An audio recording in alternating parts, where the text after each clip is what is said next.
नमस्कार साथियों, उत्तराखंड देवभूमि है। चारधाम यात्रा शुरू होने वाली है।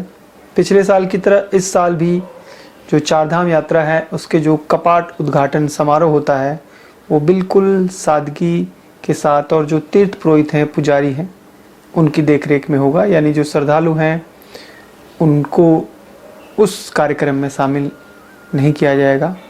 उत्तराखंड की चारधाम यात्रा जब शुरू होती है तो कपाट उद्घाटन समारोह जो होता है, ओपनिंग सेरेमनी, उसमें हर भक्त, हर श्रद्धालु शामिल होना चाहता है। वो कार्यक्रम ही इतना भव्य होता है।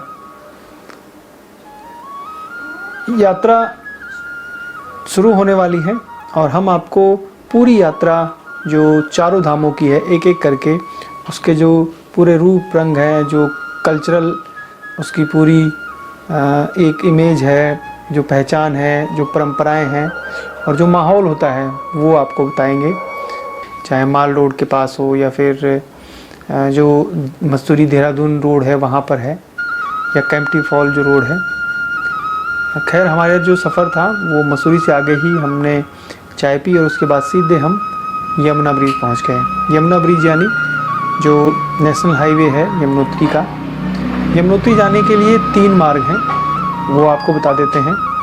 यमुनोत्री धाम उत्तराखंड के उत्तरकाशी ज़िले में स्थित है।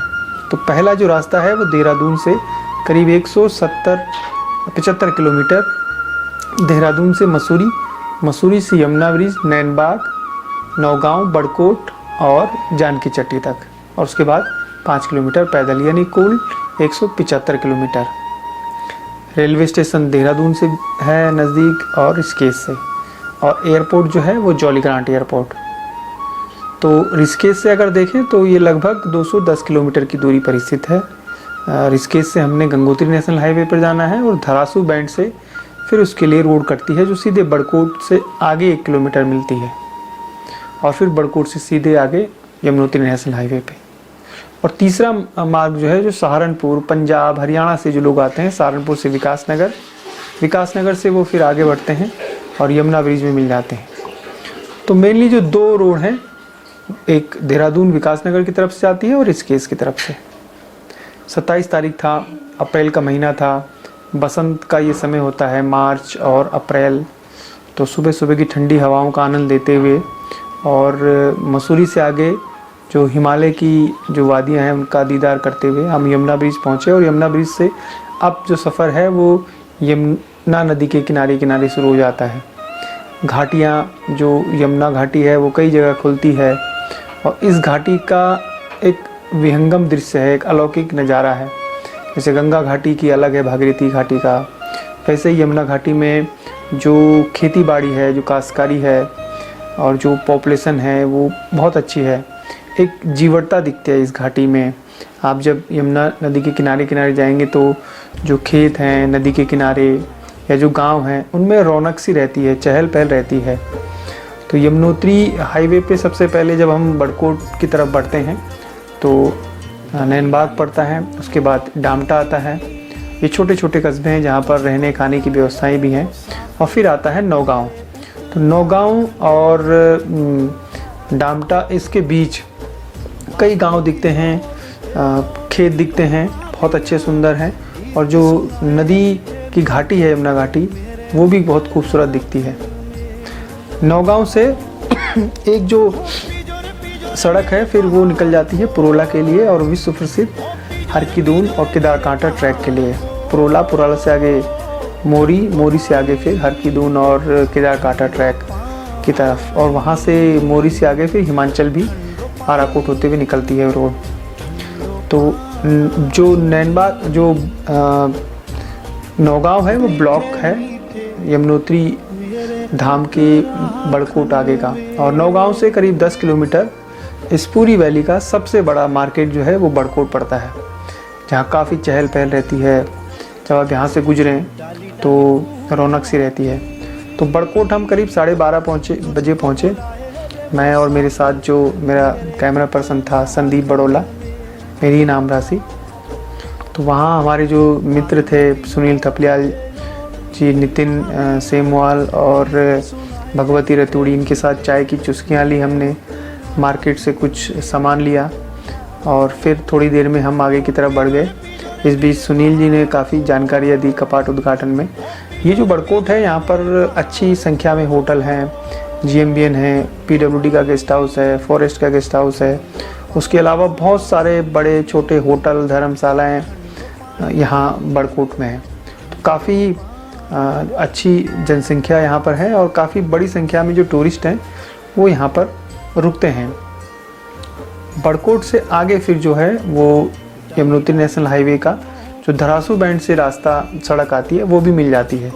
तो जो लोग ऋषिकेश से सफ़र शुरू करते हैं, क्योंकि चारधाम यात्रा की जो बसें निकलती हैं, जो बुकिंग होती है बसों की या जो अन्य जीप होती हैं, वो ऋषिकेश से ही चलती हैं। लेकिन जो व्यक्तिगत रूप से जो लोग अपने पर्सनल गाड़ियों को लेकर निकलते हैं तो वो देहरादून मसूरी होते हुए निकलते हैं वहाँ से, क्योंकि मसूरी भी उनको वो घूम लेते हैं, कैंपटी फॉल घूम लेते हैं और उसके आगे यमुनोत्री धाम का सफ़र करते हैं। तो बड़कोट से आगे फिर हम बढ़ते हैं। करीब 1:30 बजे के आसपास हम वहाँ से निकले और अब हमें जानकी चट्टी जो पड़ाव है वहाँ पर पहुँचना था। अभी आजकल अगर आप जाएं तो यमुनोत्री नेशनल हाईवे का चौड़ीकरण हो रहा है, सड़क काफ़ी चौड़ी हो रही है। पहले के मुकाबले पहले जो सड़क थी वो केवल डबल लेन थी कहीं कहीं पर, और देहरादून से जब जो सड़क जाती है बड़कोट की वो तो कई जगह सिंगल लेन भी है, कई जगह सकरी है। उसका चौड़ीकरण नहीं हुआ है। हालांकि वो नेशनल हाईवे है लेकिन वो कहने मात्र का है नेशनल हाईवे। तो बहुत सोच समझकर उस पर सफ़र करना पड़ता है, गाड़ी चलानी पड़ती है। खैर बड़कोट पहुँचे। बड़कोट से आगे फिर स्याना चट्टी, राणा चट्टी, फूल चट्टी और अंतिम में फिर हम पहुँचे जानकी चट्टी। जानकी चट्टी तक बसें जाती हैं, पार्किंग वहीं पर है, गाड़ियाँ वहीं रुकती हैं। एक उस यात्रा का अंतिम पड़ाव है, व्यापारिक केंद्र है, वहाँ होटल, धर्मशालाएँ, रेस्टोरेंट, लॉज ये सब रहते हैं। उससे पहले एक गांव है, उसका नाम है बीफ। पहले वो बीफ था, अब उसका नाम बदल के नारायणपुर कर दिया गया है। तो ये जो नारायणपुर गांव है, इसमें गांव की संस्कृति है, रवाई घाटी जो वहाँ का कल्चर है उसकी झलक मिलती है। खेतों में लोग काम कर रहे हैं। 1991 का जो भूकंप आया था उससे दरारें भी हैं, लेकिन फिर भी लकड़ी के मकान हैं और कुठार जो दिखते हैं, 2-3 मंजिले मकान। तो एक पूरी जो ग्रामीण परिवेश है उसकी अनुभूति होती है। आप जब भी यमुनोत्री धाम जाते हैं तो उस गांव का भी एक बार आप उस गांव में भी सफ़र ज़रूर करिएगा। बहुत प्यारा गांव है। तो वहाँ पर हमने जो क्षेत्रीय विधायक हैं उनसे मुलाकात करी। उन्होंने भी कुछ बातें हमें बताई कि किस तरीके से यात्रा इस बार रहेगी। इससे पहले भी हम लोग कुछ समय पहले, करीब 1 हफ्ते पहले हमने यमुनोत्री धाम की यात्रा की थी। तैयारियां कैसी हैं, क्योंकि उस समय हम जी में काम करते थे और हम दोनों साथी, मेरे कैमरामैन, दोनों हम 1 हफ्ते पहले भी गए थे ताकि तैयारियां पता लग सके कि कितनी तैयारियां हैं, किस तरह की रौनक है, उत्साह है। खैर अगले दिन उसके बाद हम फिर वापस जानकी चट्टी आए। जो फॉरेस्ट गेस्ट हाउस है वहाँ पर रुकने का इंतज़ाम था, वहाँ हमने व्यवस्था की थी। शाम का समय था, खाना खाया हमने और कमरे में आ गए। थकान भी काफ़ी लगी हुई थी। तो लेकिन जो चहल पहल थी यात्रा के पहले, 1 दिन पहले, घोड़े खच्चरों की आवाज़ और जो स्थानीय लोग हैं, जो श्रद्धालु हैं, वो आना जाना उनका, वो एक रौनक सी थी। जो उत्साह होता है कपाट उद्घाटन से पहले, सबकी आंखों में एक चमक होती है। तो जैसे ही हम गेस्ट हाउस में गए, उसके बाद खाना खा के सोने की तैयारी की।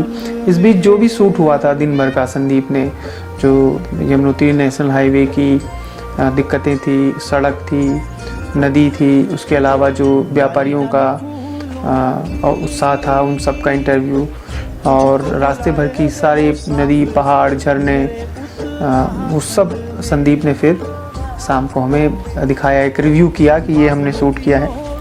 खैर करीब 10 बजे के आसपास हम सो गए, लेकिन सुबह 3:30 बजे से घोड़े खच्चरों की आवाज़ शुरू हो गई।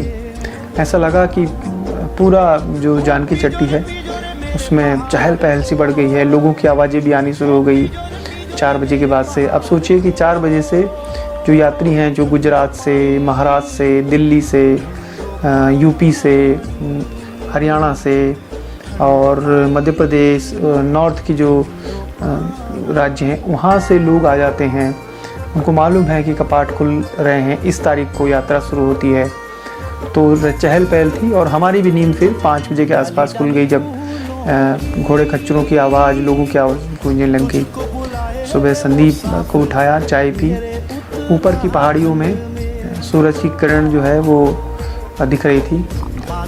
पूरा जानकी चट्टी का जो मार्केट था, जो बाज़ार था, वो दिखाई दे रहा था। और सामने ठीक उसके खरसाली ही वो गांव है जहां पर माँ यमुना की शीतकालीन पूजा अर्चना की जाती है। माँ यमुना का प्राचीन मंदिर उसी गांव में है। तो फिर वहां चलना था और आज जो है वहां से डोली रवाना होनी थी, यानी 28 अप्रैल को 12:15 पर माँ यमुना के कपाट खुलने थे।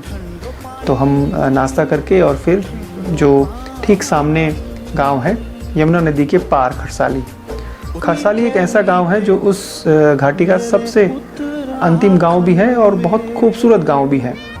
वहाँ पर शनि महाराज का एक प्राचीन मंदिर है जो तिरछा है और अपनी वास्तुकला का बेजोड़ नमूना है, यानी जो पुराने पत्थर और लकड़ी से बना है पूरा, और 3-4 मंजिला मकान है। उसको देखकर लगता है कि कितनी मेहनत से वो जो मंदिर है वो बनाया होगा। मकान की डिजाइन का मंदिर है वो, दूर से तो वो बिल्कुल मकान ही दिखता है। तो वहाँ उसी के बगल में माँ यमुना का प्राचीन मंदिर है। तो गांव में गए, गांव बिल्कुल ठेठ जो रवाई घाटी का गांव है, वहाँ पर व्यापारिक गतिविधियाँ नहीं है, यानी होटल रिजॉर्ट नहीं है। अब धीरे धीरे खुलने लग गए हैं, लेकिन उस समय जब 4-5 साल पहले नहीं थे, तो उस गांव में तैयारियां शुरू हो गई थी। जो स्थानीय विधायक हैं और जो तीर्थ पुरोहित हैं, जो मंदिर समिति के पदाधिकारी हैं, श्रद्धालु हैं, ग्रामीण हैं, वो सब इकट्ठा होना शुरू हो गए थे 8-9 बजे से।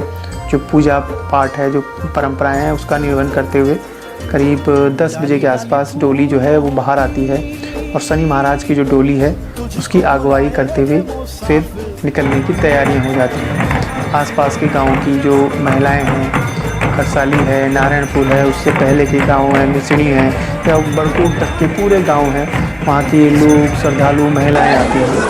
महिलाओं और लोगों की आंखों में एक अजीब सी खुशी होती है। वो देखते हैं कि जैसे अपनी बेटी को ससुराल भेज रहे हों, क्योंकि 6 महीने वो खरसाली में रहती है एक बेटी के रूप में, और बेटी अब यमुनोत्री धाम जा रही है। तो उनकी आंखों में आंसू भी रहते हैं। तो ये आंसू दुख के भी होते हैं और खुशी के भी। खुशी इसलिए कि देश और दुनिया के लिए यमुनोत्री धाम खुल रहा है, पूरी घाटी में रौनक रहेगी, आजीविका के साधन बढ़ेंगे, जो वहाँ के लोग हैं उनकी आमदनी होगी। तो पूरी जो इकोनॉमी है, अर्थव्यवस्था है, वो उसी 4 धाम पे टिकी रहती है। और लंबे समय से लोग इंतज़ार करते हैं, अपनी दुकानों को सजाते हैं, सामान लेके नीचे से घोड़े खच्चरों पर वहाँ पहुँचते हैं। और जो यमुनोत्री धाम से जो जानकी चट्टी से यमुनोत्री धाम तक का जो पूरा 5 किलोमीटर का रास्ता है, उस जगह जगह छोटी छोटी दुकानें सजी रहती हैं। तो करीब 10 बजे के आसपास डोली रवाना हुई और डोली खरसाली से ठीक जानकी चट्टी पहुंची और वहाँ से जो पैदल सफ़र था 5 किलोमीटर का, वो शुरू हो गया। लोग श्रद्धालु उसके पीछे पीछे, डोली के पीछे पीछे जयकारे लगाते हुए।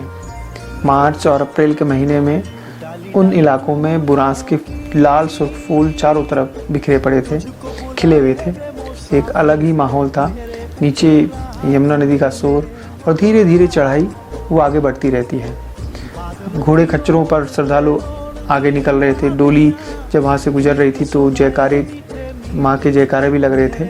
और ये सब जो दृश्य है, ये कपाट उद्घाटन समारोह का, वो अलग ही अनुभूति प्रदान करता है। यानी आप सामान्य दिनों में जब जाएंगे, जब डोली का माहौल नहीं रहता है, तो श्रद्धालुओं के साथ आप यमुनोत्री धाम जाइए, लेकिन कपाट उद्घाटन में डोली के साथ साथ चलना एक अलग अनुभव कराता है। उस समय थकान ही नहीं लगती।